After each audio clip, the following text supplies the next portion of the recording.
Thank you all for coming today.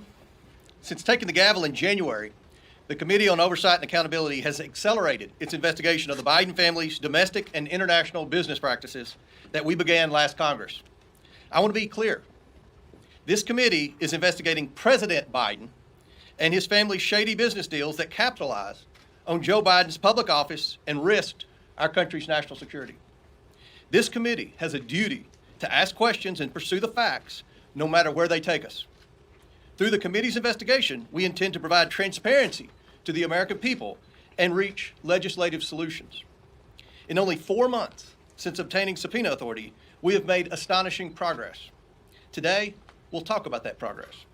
First, we want to discuss information the committee has learned since our last press conference in November. New information investigators have uncovered regarding the transfer of money from foreign entities to the Biden family. Many of the wire payments occurred while Joe Biden was vice president and leading the United States efforts in these countries. First instance, while Vice President Biden was lecturing Romania on anti-corruption policies, in reality he was a walking billboard for his son and family to collect money. Hunter Biden and his associates capitalized on a lucrative financial relationship with a Romanian national who was under investigation for and later convicted of corruption in Romania.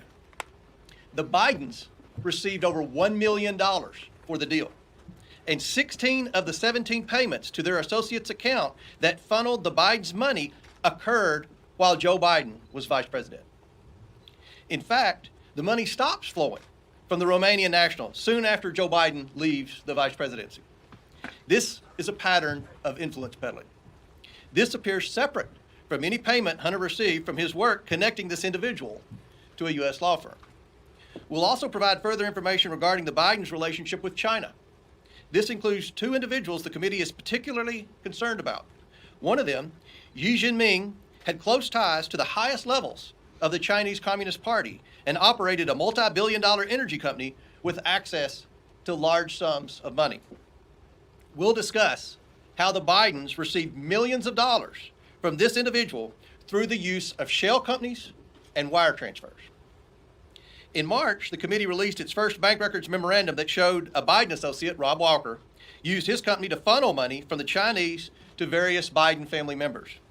Democrats dismissed the evidence, even though it was based on bank records directly from the bank. The Democrats on the Oversight Committee received the same records as the Republicans, and they were able to verify the information. Democrats said all the bank records showed were Papa John's and Starbucks receipts. They deliberately chose to misconstrue and deny what was clearly in front of them. Hunter Biden's representatives claimed the money was, quote, good faith seed funds, but could not explain why those funds had to go through an intermediary in what appears to be an attempt to hide the transfers from the Chinese. They also couldn't explain why the Bidens received over $1 million in 16 different wire transfers over a period of 3 months to at least 5 different banks. The president, when confronted with this information, said it wasn't true.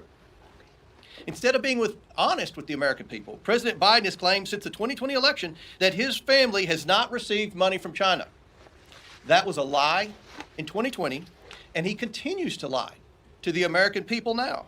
The Bidens have received millions of dollars from China. It is inconceivable that the president did not know it.